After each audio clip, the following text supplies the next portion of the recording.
Hey guys, what's going on? It's Cavion with another uh, vlog episode number three. So, yeah, this is just my thoughts and stuff like that. Just expressing myself to you guys about you know what what goes on in my mind. In relation to my music, outside of my music. Um, Whatever I might be going through or whatever might be going on, stuff like that. So, um, yeah. So, I think what I want to talk about in this episode is about my like my thought process when it comes to working on my music, right? Because a lot of the time, people both in and out of the music industry think that music is about uh, a guy or a girl being on stage performing and making records and making a whole bunch of money from them and everything like that, living this lavish lifestyle. Depending on what genre you are, you will flaunt your wealth in different ways. Some people might get a real expensive chain or bracelet or watch. Um, Somebody else might get a whole bunch of different cool tattoos, very expensive, detailed tattoos. Some people might spend their money on a bunch of guitars or something like that. There are a bunch of different ways, but excuse me. A lot of the time, people don't realize that there is um, a lot of behind the scenes work, you know. And I'm not just talking about behind the scenes of the artist being in the studio or the artist creating the beat. I know a couple of different artists that do that. John Bellion, very famous, successful musician. I actually went to college with him. He helped me out with my music theory homework once. Um, or like Ryan Leslie, those are two examples of artists who have done BTS of that means behind the scenes. Some people might not know that, but BTS of how they create their art, which is cool. Don't get me wrong, it's awesome, but that's not the behind the scenes that I'm talking about. That's not the behind the scenes that I'm telling you about today. So when it comes to that, right? When it comes to the behind the scenes that I'm telling you guys about, uh, it's about treating your music the same way. If you are an artist, treating your music the same way that a that a business would treat a product, right? So the same way that Apple treats its products, or that Coca-Cola treats its products, um, is the same way that artists that I encourage you as artists uh, to look at your music, right? So for for example, right, I'm thinking of what I want to do, right, with my music. With my music, my goals are to, with my music career, I want to have a great loft, a dream. Like my dream house is a loft. Uh, I've done some searching. You know, it's starting around 3.5, 4 million, which isn't that expensive. Um, and I mean that in the terms of my thinking, but I'll get to that in a minute. So I have my dream loft that I want to get, right, and I want to utilize it. I don't just want to get it. I don't want to just have the house. Um, my my point of view, my thought of it, my thoughts on it are, how can I have my loft work for me. So in the last episode, I was talking about liabilities and assets and things like that, and I'm going to go more in depth with it here.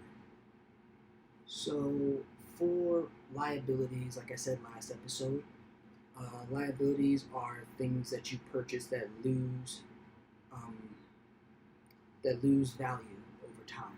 So if you were to buy a MacBook, like the example I gave before, I bought a MacBook from 2009, and it definitely is not as valued as my MacBook that I have now, which is from 2017, for a multitude of reasons. But when it comes to that, liabilities are not a good thing to have. And an asset is, like I said in the last video, my guitar. I spent $1,200 to build, design, and paint my guitar, but I've made that money back because that is how I'm able to create a stream of income, a revenue. The value increases over time because I'm able to use that as a means to basically create a continuous flow of money. If I were to record with a big name artist, right? If I were to play guitar and get my publishing and get my royalty percentage off of that for an artist, that's paying for my guitar like 10,000 times over. I don't know, some random crazy number, but it pays for itself basically. Um, so with that in mind, when you are working on your music, you want to be able to have more assets than liabilities. Obviously, you're going to have liabilities when it comes to what you purchase and stuff like that. If you were to buy some expensive brand name clothing or something like that, it might not have as much value 5-10 years down the line unless you bought that article of clothing and never wore it and kept it in a glass case somewhere, and now it's like valued much higher than it was, but a lot of people don't do that. So when I think about my loft that I want to get, I'm thinking, how can I make my loft an asset? Turn it into a home studio, or turn part of it into a home studio. So I've found a couple of companies to, do what I need to do in order to create a closed off booth space that I can build and assemble pretty quickly anywhere. Like, in order to assemble it, probably won't take more than like an hour or so, maybe less if I had people helping. But that's the ideas I have in mind. I look at my music career as an artist. I look at it as a business. Not just playing my guitar on stage, which I want to do, but I don't want to have to work paycheck to paycheck. Future said this in an interview actually, how you might be making $1 million, 1.5 million, but you have to pay a lot of people back from that 1.5 million in taxes and everything. And even though it's $1 million paycheck, you're still living $1 million paycheck to $1 million paycheck. It's still the same thing, and I don't want that. So turn my loft into a home studio, charge people to come in, some high level producers and engineers and what have you. And because of the loft that I want to get, the most recent one I saw, which looks so cool, the view is amazing, so I can definitely charge a good amount and have my loft almost pay for itself if I get some steady get some steady business going. It shouldn't be hard. Jimi Hendrix, I'm sure he didn't think of this at the time. I couldn't say I'm sure. I don't know if he did. I don't think he did, but I don't know. He has Electric Lady Studios. That's his studio. Like done. I'm pretty sure it's been done correctly by the Hendrix family. But yeah, that's money. Like that's consistent money going in. Like forever. Like it's never not going to happen. And I think they only have like 2 or 3 studios in Electric Lady Studios. So the supply and like the demand for it is high. The supply and demand um, ratio. But yeah, so as an artist, you benefit from thinking 5 years down the line outside of your music. So for me, it's like, what streams of income am I going to have outside of my music career?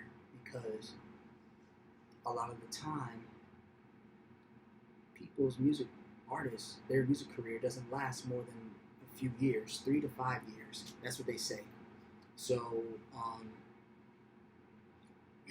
unless you have some like timeless music, unless you have some music that no matter what, people are going to listen to it, like Stevie Wonder, Michael Jackson, Prince, or like Billy Idol, I think, people like that.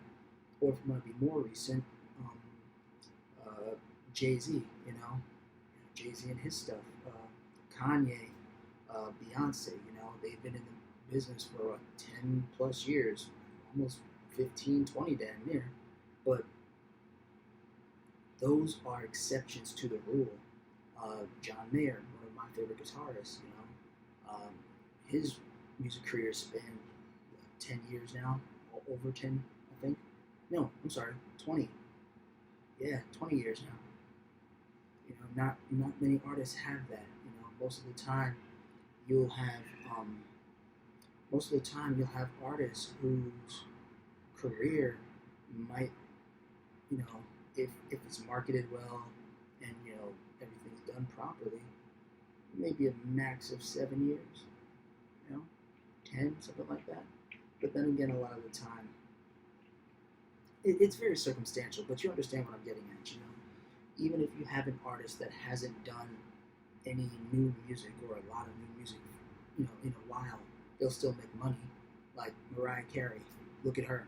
Like she came out with something over the past year or so, but if she never came out with any more music after her Christmas song, "All I Want for Christmas Is You," she like she's she's she's set for life. Like she doesn't have to do any more work to make money, and that's the business side of it. Certain artists, if they have the right team, will make it so that the money works for them and they can sit on easy street, for the rest of their lives off of a certain song, off of like one song. That's it. And there are a few artists that have that same success. I think Ed Sheeran would be one of them, with "Thinking Out Loud." That's the wedding song. Even if some people don't use it as much as they used to, that's still a staple song. John Mayer has a 20-year career, and a lot of people who don't know about him, excuse me, that well, they know him. Oh, that's that white guy who played, "Your Body Is a Wonderland." That's that dude, right? Like, they don't know anything past that song, and maybe like "Waiting on the World to Change." But there are ways for you as an artist, for us as artists, to really make that money.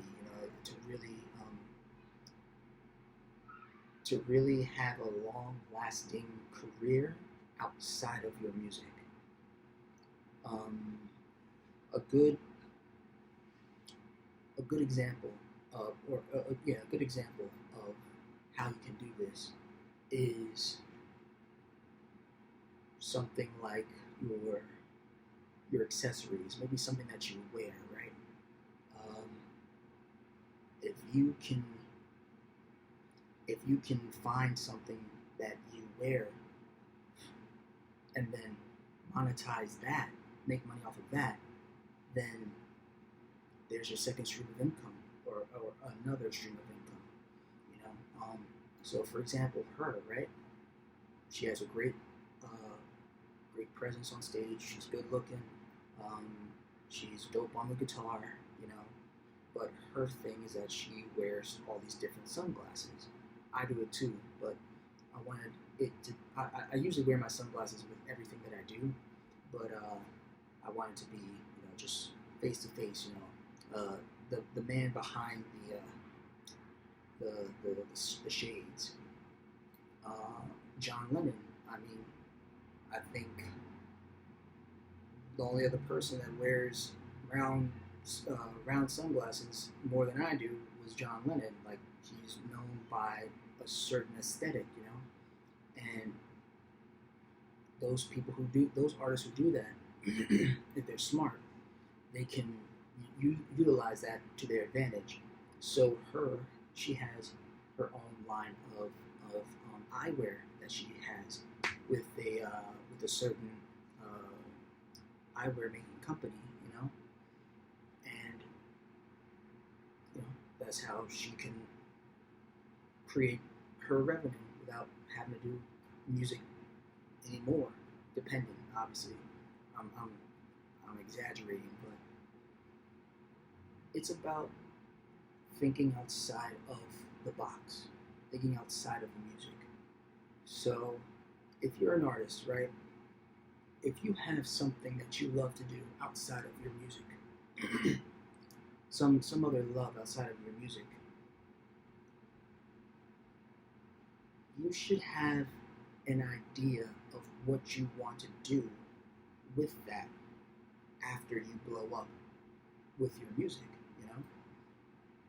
So I know that I want to create music. I have 20 songs that have production and the lyrics and the vocals are more or less arranged that I want to record, but I'm not going to record it right now because I want to give you guys some special behind the scenes stuff, exclusive content, and that's a part of my plan, thinking in a business way, from a business point of view, and it's not as hard as you think as far as coming up with the plan. It's about getting through that first major hurdle of being noticed, of being recognized. And you don't need an extremely large following. That is something that I've learned over the past year. You don't need a huge fan base in order to reach your music goals, your music career goals,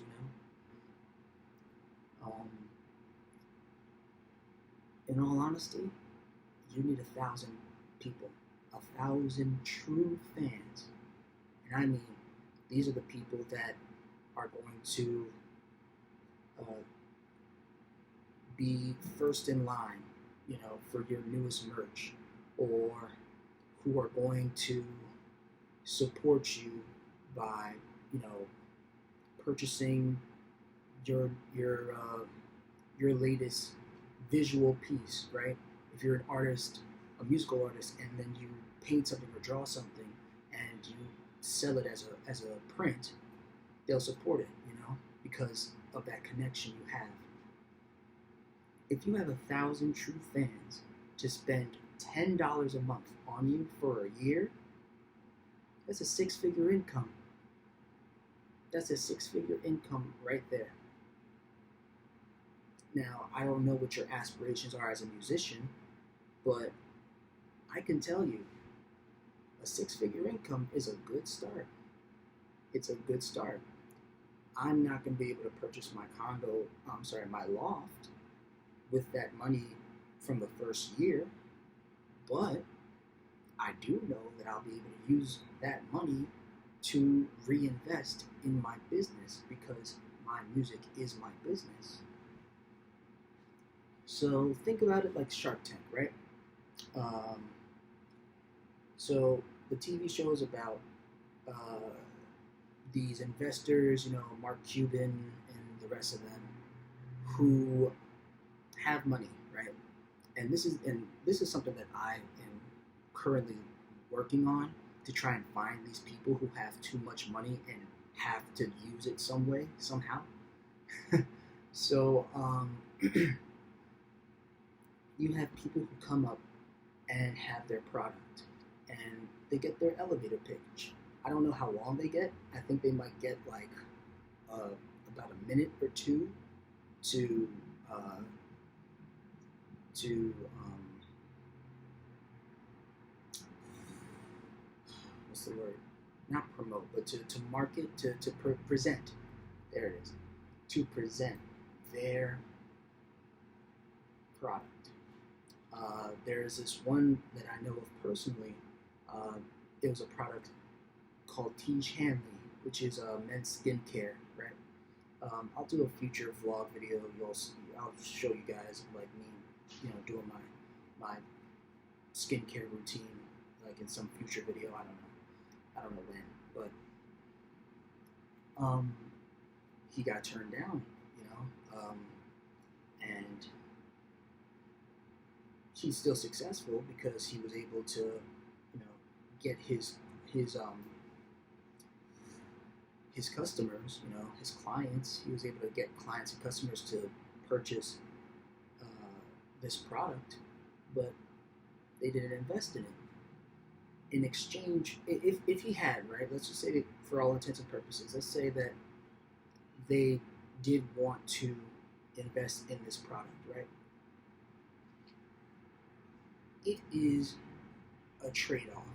So for a certain dollar amount, let's say $100,000, right? In exchange for $100,000 investment, in exchange for that, you get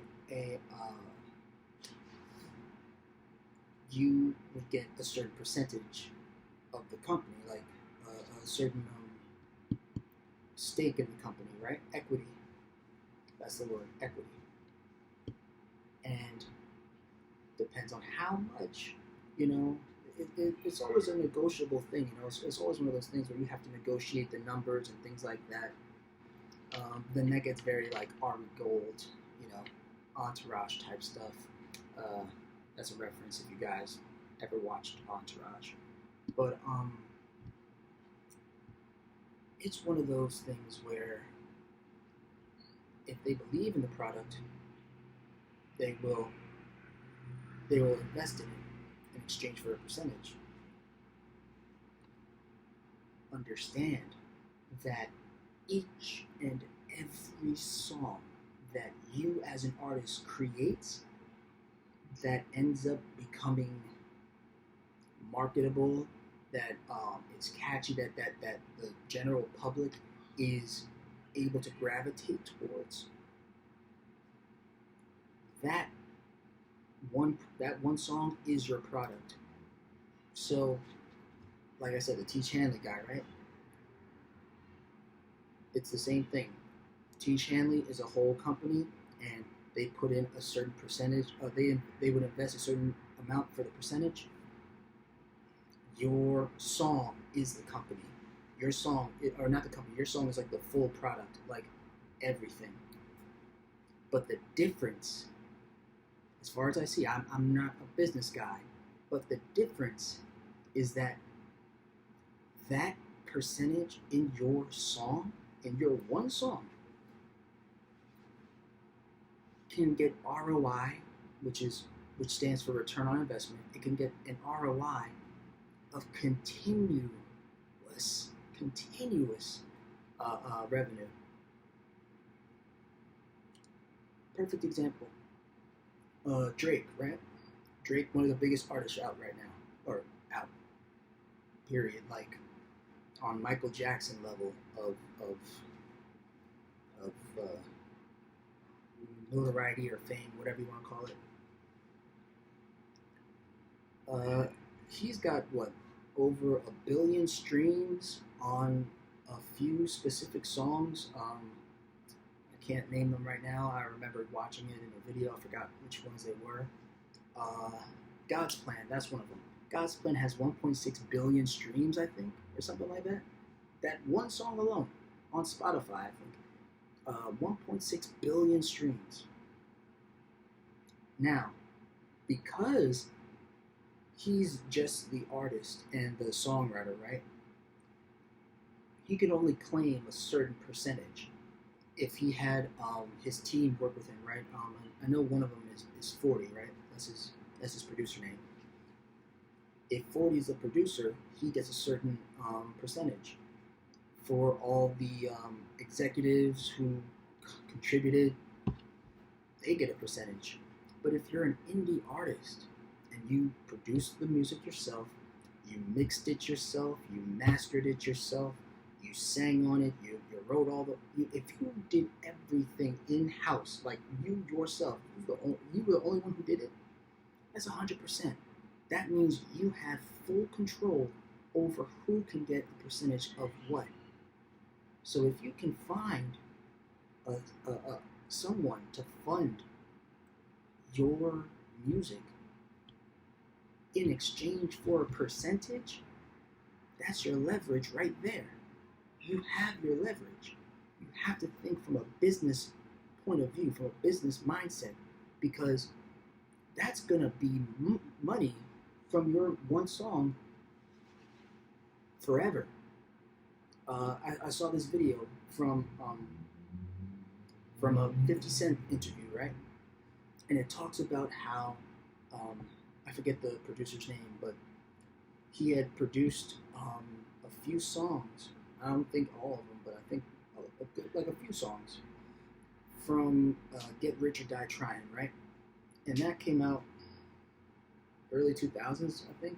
I don't remember. I'm not a hip hop rap fan like that. So, but I do remember a few of the songs. Like I'm gonna be singing a candy shop if I hear it in a bar or in a club.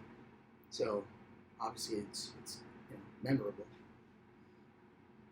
But yeah, the producer, he wanted to get paid 50,000, for his contribution to whatever songs he did in the album.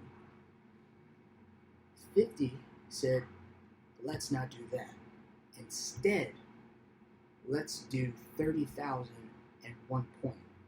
Now, points are just like a percentage. So 1%, right? 1% off of 1% of revenue off of that entire project. That's what 50 was offering him as a counter offer. And at the time, the producer did not understand it because he thought he was being duped out of some money. And so he was kind of like, I don't know, man. I'd rather get my 50,000 up front, And 50 was trying to say, look, man, I hear what you're saying, but let me give you 30. Let me pay you 30,000 and a point. And it's not like 50 didn't have the money. 50 had the money. He could have paid him 50,000, but he was thinking in terms of business, thinking of his future, his and the producer's future. And at the time, he didn't know how well Get Rich or Die Trying was going to do as an album, but it made, what was it, 130 million, I think. Yeah, 130 million, I think. Yeah, $130 million. That's how much revenue came in from that album, right? And I don't, like I said, I don't listen to rap, but I do know a few of those songs off of that album. So, and it's 2020 now, so obviously it was successful. So that means 1% of 130 million is 1.3. Yeah, 1.3. So that means that the producer would have gotten 1.330, 1.3 million and $30,000. But it came to a point where 50's lawyer had to go and talk to the producer and say, "Hey, man, just take it. If anything, I'll buy the point off you for the extra 20,000." Now, I don't know if he went with it, if the producer guy went with the 1 point, if he went with the 30,000 at 1 point, or if he, uh, or if he gave that 1 point to that lawyer, or what. But that's 1 point. That is 1%. 1% made 1.3 million off of the album. Now, granted, that's an album. There are a lot of different factors. Obviously, if you're doing it for one song, it's going to be different, which might be a con. Like out of a pro and con, that might be in the con pile. But a pro is that this was back before Spotify and these before Instagram, before Facebook, all that stuff. It was before that, or if not before, just around that time. So now you have more leverage because if you use it right, if you use your music as a point of leverage correctly with a funder, uh, with a funder, you can say, okay, what is your offer? Because I created the music, I produced the song, the beat myself.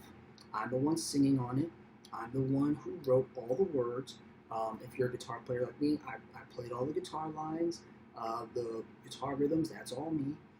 I've put in the work to. You can either put in the work or you can pay someone to do it for you. But it's mixed, it's mastered, it's quality. You can hear the quality there. It has already done well with a focus group, and your focus group could be what? Your focus group could be not your group of friends. Don't let your focus group be your group of friends, because your group of friends are going to love you no matter what you do. If they're good people, if they are good friends, they're going to love you no matter what you do.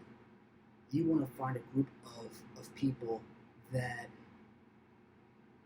either you don't know or that you know but don't interact with you enough to love you no matter what. So like maybe it's a coworker, or maybe it's a friend of a friend, or maybe it's your family's circle of friends. Like if you have a cousin who you don't hang out with much and their circle of friends, like somebody outside, like someone outside of that comfort zone of who knows you. If you have them listen to it and they really, if they really, if they really vibe with it, if they're really cool and they're like, yo, this is awesome. There you go. You have your leverage knowing that it has the potential. But here's the most important part. You must have a plan. You cannot ask a funder or someone who you might know who has money that they need to, for tax reasons, they need to use this money so they could get a tax return. Like, you need to have a plan. And I went to a friend of mine, to a friend of mine's dad, where I asked her to go to her dad for me, to ask for funding. But I didn't have this type of plan at the time. I was thinking to use that money to push forward in a different way of like, I was thinking of it to use it to push the ability to upgrade my equipment in order to make more music rather than the way that I'm about to say. So the way that you are better off in having a plan, best case scenario, song's done, people listen to it that don't know you like that, and they vibe with it a lot. Then you find somebody. Let's say you found someone who is willing to invest in you in your music career in the way that we're talking about. In my opinion, you have two options. You can either spend that money the way I was saying before to try and fund, recording time for more music, or or something like that, in which you can negotiate with that funder. Hey, if you give me $50,000 in order to, and I'll use 20,000 of that to go into the studio, you know, make about 4 or 5 more tracks, right? That way, I have stuff to, to go to work on, or I have stuff ready to release, follow as a follow up. I will give you whatever percentage. Let's say you give them 2%, right? 2% off of that first song that's already done. You can do something like that, or which I think personally is a better option. Excuse me. Is have the song ready, have the song, completed as far as mixed, mastered, ready to release, and have about 3 more. Have about 3 more songs, all also ready to release. Use that funding to market and promote your song. Only one. Only choose one song to market and promote. Have those other songs either ready, or have them have it be like a soft release where you don't tell anybody about it, but you have something there. It depends on what works for you, but having the wherewithal to say, in exchange for, let's really think about this on a grander scale, right? If you say to somebody, and I'm saying somebody who's got millions, who's like, I'm talking like somebody who could spend $1 million and they wouldn't notice a difference, I'm going, I'm exaggerating somewhat, but actually only a bit. I'm only exaggerating a bit, because there are people that can spend $1 million and they won't notice it gone from their bank account. So you say to that person or those people, hey, in exchange for $500,000, $500,000, in exchange for $500,000,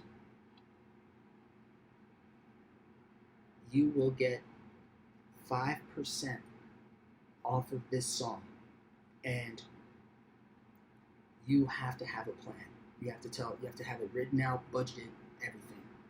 $500,000. You say, all right, 300,000 of that goes towards marketing and advertising, right?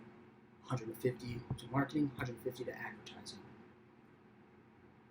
because you need to make sure that you are out there. You need to push your product out there so that people can see it.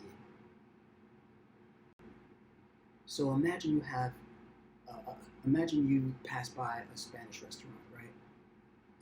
And I mean, like, they got quesadillas, they got tacos, it's basically Mexico, I'm sure you've passed by it more than enough, more than a few. But are you going to go there, or are you going to go to Chipotle? Do you understand what I'm saying? Me personally, there's a place on 23rd Street in Chelsea that I go to because I haven't found a place that made better quesadillas. Like, I just love the way they make their quesadillas. Personally, that's me. I've had quesadillas from bars before, not as good. Nothing against them, I prefer that. Me personally, I don't like Chipotle. I don't go to Chipotle to order anything. If I have gone to Chipotle to order something, it has been guacamole and chips. You can get guacamole and chips also at that restaurant that I just said on 23rd Street in Chelsea. I've gotten guacamole and chips, and I actually like the cool little like stone looking bowl they have. Like it's cool, but everyone knows about Chipotle. Not everybody knows about the Spanish restaurant I'm talking about. You know, and for the life of me, I can't even remember the name of it right now. Only because I haven't been there in a while because of quarantine. But that's my own personal experience with that restaurant. Everyone's had an experience with Chipotle. I've been in Chipotle with friends, with my ex-girlfriend. Like, my ex-girlfriend loves Chipotle. I'm just not a fan. That's just me. But you see what I'm getting at. You have to put yourself out there. You have to make it so that people consistently can see you. You need to make sure you have the right avenues of promotion. You know, you have to do this research because now you're not working off of just your money. You're working off of someone else's money, and that is not to be taken lightly at all. You have to do the research. You have to do the due diligence. Now, it's not just about having a great song, because you do have a great song. If you've done the work, if you've done the focus, if you've had the focus groups, if you have the people who might know you but don't know you well enough to, you know, to call you up and say, hey, we're going out tonight, you want to come with? If you don't know them that well, but they still like your song, that's a good indicator that, you know, you have something there. It's more than just having a good song. I've been told I have a good song. Most of the people that listen to my song love my song. Even when I didn't think it was a good song when I first recorded it, people are just like, you should record this song instead of that song that you were talking about. People gravitated with that one more. So I've done that. I've had that work done already. You know, that work has been done for me in a way. I'm going to talk about this more in a later video. Actually, maybe in the next vlog. Yeah, maybe we'll talk about that. But yeah, you want to really think of your music career as a business, and when you think about it when you think of it as a business, then, and I mean like properly as a business, then you realize that you actually have more of a chance to make millions without a record label. Now, I'm not going to say it's easy to find a funder. I'm right now in the midst of looking for a funder, you know, but I also have I'm using some alternative methods, legal alternative methods, to fund, you know, the starting levels of marketing and advertising and promotion, you know. But yeah, we'll talk about this more in the next vlog. But yeah, it's definitely going to be a benefit for you to think of it that way, because you will have a lot more going for you if you do. Yeah, so if you like this video, please like, share, comment, subscribe. Thank you guys for tuning in to my vlogs. I love doing them. I hope you love listening to me, because yeah, that's basically what it is. But yeah, you guys take care. Namaste, and stay cool, man. Men, women, folk, you know what I mean.